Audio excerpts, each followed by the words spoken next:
Você viu o nosso short sobre o lado ruim de ser um soldado austro-húngaro, mas aquela breve menção mal arranha a superfície do que foi o calvário deles. Entre 1914 e 1918, o Império Austro-Húngaro jogou milhões de jovens em um conflito que, para muitos, era uma guerra de ninguém. Sem preparo, sem a convicção nacionalista de seus aliados, a glória do Império se tornou um pesadelo de lama, sangue e, acima de tudo, gelo. Esta é a história não contada das falhas que condenaram um dos maiores exércitos da Primeira Guerra. O primeiro sinal de que a guerra seria um desastre veio na frente oriental, contra a Rússia. O alto comando, liderado por Konrad von Hötzendorf, insistiu em estratégias ultrapassadas. A mobilização foi um caos logístico, com trens atrasados e divisões enviadas de forma descoordenada. Os soldados não tinham uniformes adequados para os rigorosos invernos da Galícia. O resultado? Centenas de milhares de baixas em 1914 e 1915, muitas delas por congelamento e doenças, antes mesmo de enfrentarem o inimigo. Pior, o exército multiétnico começou a desmoronar. Tchecos, eslovacos e outras minorias não tinham qualquer lealdade à causa dos Habsburgos.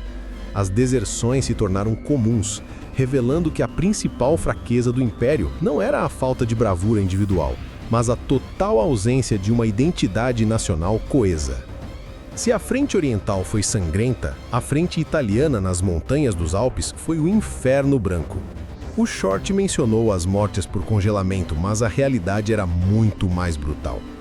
Durante os 4 anos de guerra nas Dolomitas e nos Cárpatos, o maior inimigo não era o exército italiano, mas a natureza. As baixas causadas por congelamento, exaustão e avalanches superaram em muito as baixas por tiros de metralhadora. Soldados viviam em trincheiras escavadas no gelo, em altitudes extremas, sem suprimentos de inverno adequados. A logística falhava miseravelmente.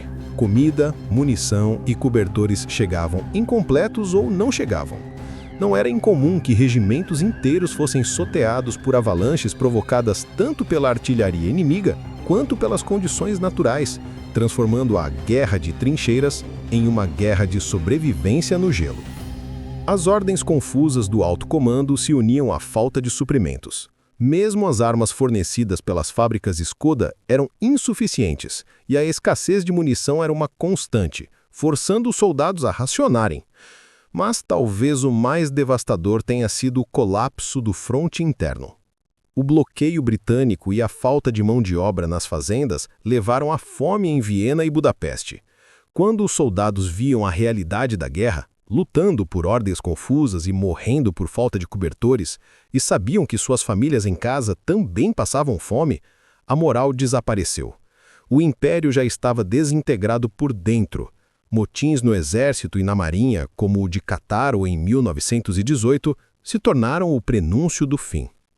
A descrição do nosso short, "A glória do império virou lama e sangue", é a epígrafe perfeita para a tragédia austro-húngara.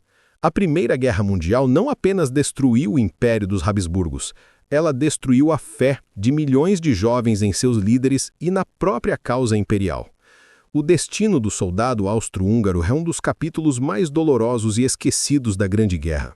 Eles foram vítimas de um comando incompetente, de um império que não podia se sustentar e de condições que o corpo humano simplesmente não podia suportar. É uma história que merece ser lembrada. Não pela glória, mas pelo sacrifício esquecido. Qual outra história esquecida da Primeira Guerra você gostaria de ver? Deixe nos comentários.